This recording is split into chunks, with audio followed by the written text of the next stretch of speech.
Dans cette capsule vidéo, je t'explique comment créer des salles et les utiliser pour travailler en sous-groupe dans Teams. Donc ici, on retrouve l'icône pour la création des salles.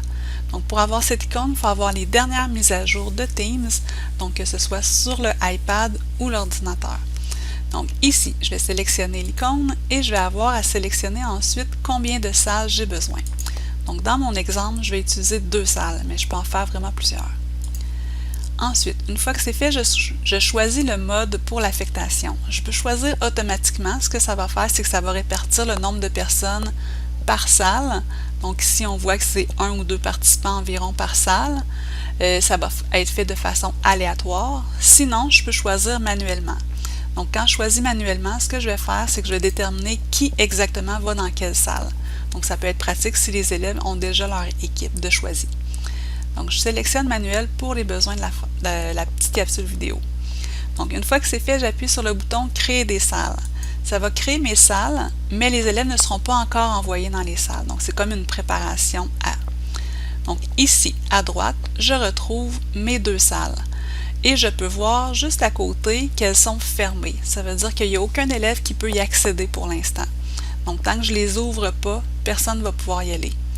L'autre chose qu'on remarque, c'est que les salles sont vides. Étant donné que je choisis le mode manuel, je vais devoir attribuer les salles à chacun des élèves si je veux qu'ils puissent y accéder. Donc, pour attribuer les salles, je vais sélectionner « Attribuer des participants ». J'ai ma liste de participants, donc je pourrais décider que Karine et Karine vont être ensemble dans la même salle. Donc, je sélectionne la ou les élèves, le ou les élèves plutôt, et je vais leur attribuer une salle. Donc ici, je vais envoyer Karine et Karine dans la salle numéro 2. Maintenant, les autres participants, je vais leur attribuer une nouvelle salle. Donc, je sélectionne les autres participants et je sélectionne également leur salle. Donc, on voit qu'il n'y a plus de participants, ils sont tous affectés à une salle. Et on peut voir exactement dans la salle qui est présent dans chacune des salles également.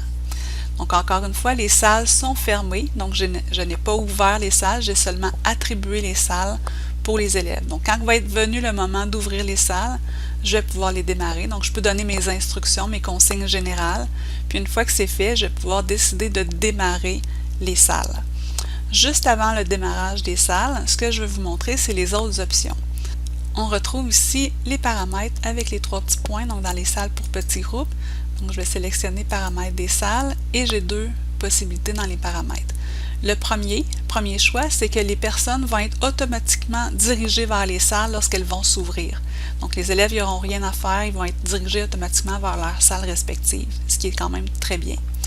Le deuxième paramètre, c'est de permettre aux utilisateurs de revenir vers la salle principale par eux-mêmes. Donc, si jamais vous voulez que les élèves reviennent dans la salle principale pour vous poser des questions, ça peut être intéressant de le cocher. Sinon, ils vont devoir rester dans leur salle respective. Il faut savoir que si les élèves utilisent le clavardage dans leur salle respective, vous allez le voir même si vous n'êtes pas dans la salle de ces élèves. Donc, je reviens dans les paramètres avec nos salles et là, je vais pouvoir commencer en démarrant les salles. Donc, quand je clique sur « Démarrer », ce que ça va faire, on voit ici « Ouverture en cours ». Donc, les salles vont s'ouvrir et comme j'ai coché que les participants vont être dirigés automatiquement, donc les participants vont quitter la rencontre principale, ils vont se diriger dans les salles et après ça, ils vont pouvoir participer dans leur petit groupe. Donc, on voit ici que tous les participants ont quitté. Ils sont tous dans les salles maintenant et ce que je peux faire, c'est que je peux circuler d'une salle à l'autre. Donc, je peux aller voir qu'est-ce qui se passe dans la salle. Donc, par exemple, dans la salle 1, j'ai les 3 petits points et je peux rejoindre la salle. Donc, voir qu'est-ce qui se passe dans cette salle. Je peux faire le même principe avec la salle 2. Donc, là, je vais faire un test. Je vais aller rejoindre cette salle. Ce que ça fait, c'est que ça m'ouvre une deuxième fenêtre. Donc, on voit ici, je l'emmène dans l'écran. Donc, on voit la deuxième fenêtre et dans cette fenêtre, on voit les 2 élèves qui sont en train de discuter. On peut voir les participants de cette salle en cliquant. On peut avoir les options de clavardage. Donc, ici, il y a une participante qui a écrit un commentaire. Donc, lorsque je veux quitter la salle, j'appuie sur le bouton « Quitter ». Les élèves, quant à eux, vont rester dans la salle, dans leur salle par exemple ici la salle numéro 2. Si je veux revoir l'action qui se passe dans la salle principale, je peux faire reprendre parce qu'en ce moment j'étais en pause. J'ai toujours pas d'élèves parce qu'ils sont tous dans leur salle. Maintenant, ce que je pourrais faire, c'est de rappeler les élèves ou faire une annonce. Donc, je peux aller sur les 3 petits points et je pourrais publier une annonce, par exemple, retour dans 5 minutes, et je fais envoyer. Donc, les participants vont recevoir un message dans leur salle qui leur dit le retour se fera dans 5 minutes. Lorsque c'est le cas, donc lorsque c'est terminé, on appuie sur le bouton fermer les salles et là, les élèves vont être dans le fond, vont être dirigés vers la salle principale. Ils vont tous revenir dans la grande salle pour la conclusion de la rencontre. Donc, on voit ici que les salles sont fermées. Donc, si je veux, je peux redémarrer les salles. Donc, les élèves vont être redirigés dans les salles pour une autre session en sous-groupe.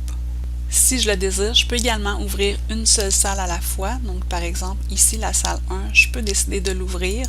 Donc, dire aux élèves d'équipe 1, vous allez dans votre salle. Je peux faire le même principe avec les autres salles. Et je peux également, au lieu de fermer chacune des salles, je peux demander aux personnes de revenir dans notre salle en la fermant. Donc, quand je ferme la salle, les élèves qui étaient partis dans leur salle vont revenir en grand groupe. Donc, je peux le faire à la pièce ou je peux le faire en un seul clic également.